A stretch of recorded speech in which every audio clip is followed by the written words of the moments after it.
Today I am taking up the poem A Song, alternatively known as A Cradle Song by William Blake.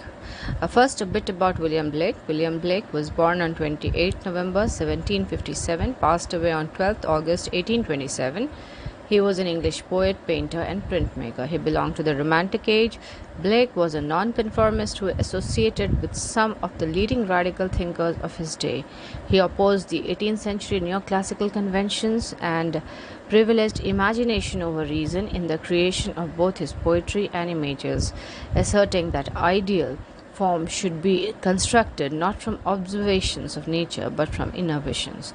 He was not much appreciated in his lifetime. His two biggest collection of poems are Songs of Innocence and Songs of Experience. Now, this particular poem we are taking today, A Cradle Song by William Blake, forms a part of Songs of Innocence.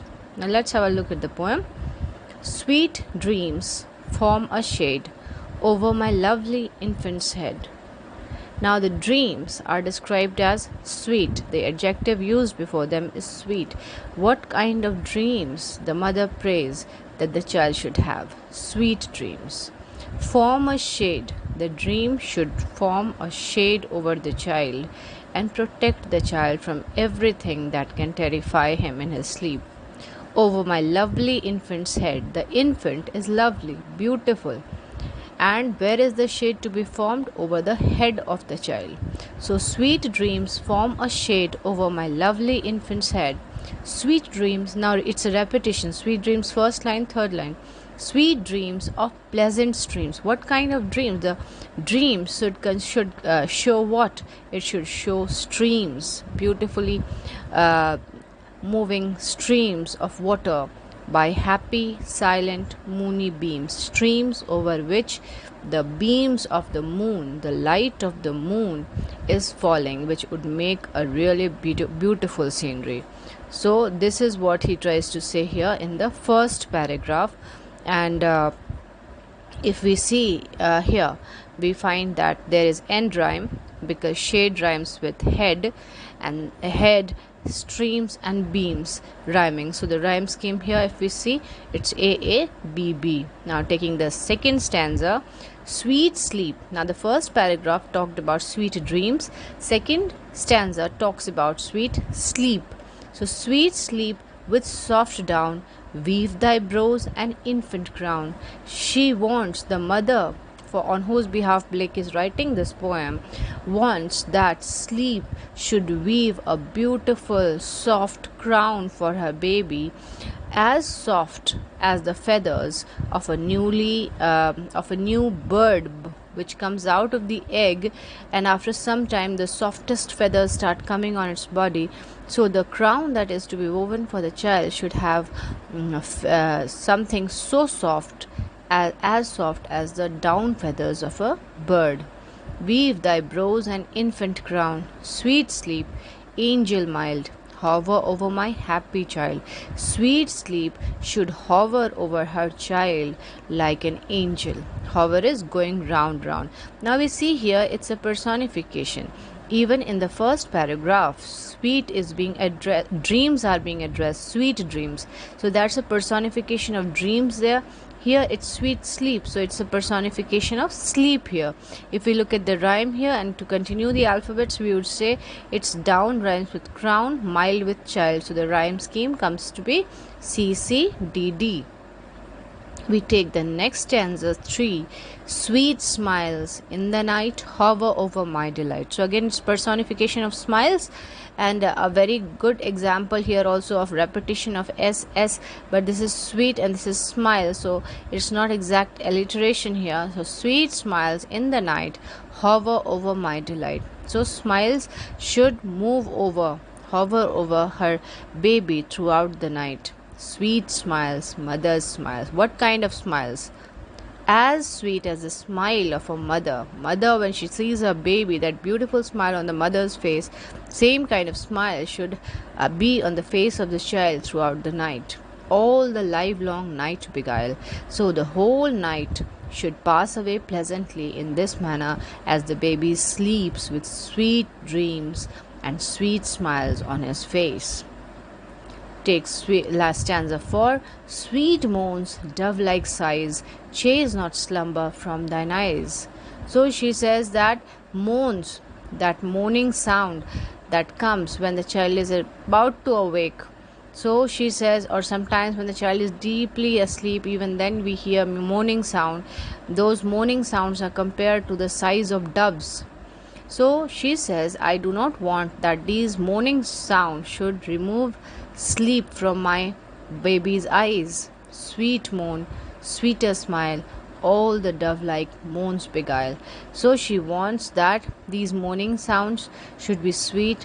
There should be sweet smiles.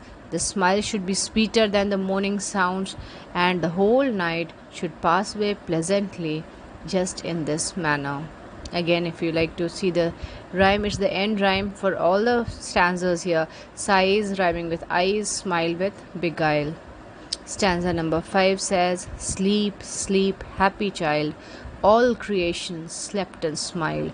She says, my little child, while you sleep, the whole of creation is also sleeping, and it's smiling to see you sleep so soundly. Sleep, sleep, happy sleep, while over thee doth mother weep. Mother weeps over the child. Why does the mother weep? Because she is so delighted to see her child sleeping so soundly. Again, it's end rhyme, child and smile rhyming, sleep rhyming with weep we find here. Coming to stanza number 6, sweet babe. She's addressing the babe now. Sweet babe, in thy face, holy image I can trace. She says, the innocence in your face, that beauty in your face makes me see the image of God in you. Sweet babe, once like thee, thy maker lay and wept for me. She says, baby, once it happened that your maker was lying in a manger, was born in this world, helpless child just like you, and then he wept, and when he wept, it was for me whom he was weeping for. And we find this paragraph, this stanza continues into stanza 7, where she says, wept for me, for thee, for all. She says that he did not just weep for me, he wept for you also. He wept for all humanity, for the sins of humanity, when he was an infant small. When did he cry? When he was a small baby born in a manger. Thou his image ever see, heavenly face that smiles on thee. She says that I want that you should always see his image. Whose image? God's image. Heavenly face that smiles on thee, the face of God who continuously smiles on you and ensures your happiness. Again, it's end rhyme, all small, see and thee. Last stanza, smiles on thee, on me, on all who became an infant small. God smiles on whom? So God smiles on the baby, on the mother, and on whole humanity. Who became an infant small? God was born as Jesus Christ into the world for the sins of mankind. Infant smiles are his own smiles. When babies smile, it is the innocence of God that they reflect. So it is the smile of God. Heaven and earth to peace beguiles. And because God smiles, it is heaven and earth which is able to pass their time peacefully. Men are able to live peacefully because God smiles on. Now we note that the word sweet has been used something like 10 times in the poem. Sweet dreams appears 2 times in stanza 1. Sweet sleep 2 times in stanza 2. Sweet smiles 2 times in stanza 3. Sweet moans 2 times in stanza 4. Sweet babe 2 times in stanza 6. Apart from that, if we take repetitions, hover has been used 2 times, once in stanza 2 and once in stanza 3. Beguile has been used 2 times, once in stanza 3 and once in 4. So these all things are to be noted, while we see that repetitions play a very important role here in driving home to us the importance of what the mother wants for the child. She wants for the child sweet dreams and then sweet sleep, again sweet smile. She wants sweet moans, not disturbing moans, and she wants her baby to be a really nice sweet baby.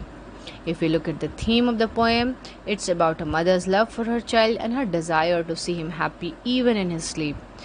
Secondly, it also tells us about God's love for us and the sacrifice of Jesus Christ on the cross for the sins of mankind. Thirdly, it tells us that God's love for us is similar to a mother's love for her children. Now, if you have any questions based on this poem, you may put it in the segment below and I shall try my best to answer them. Thank you.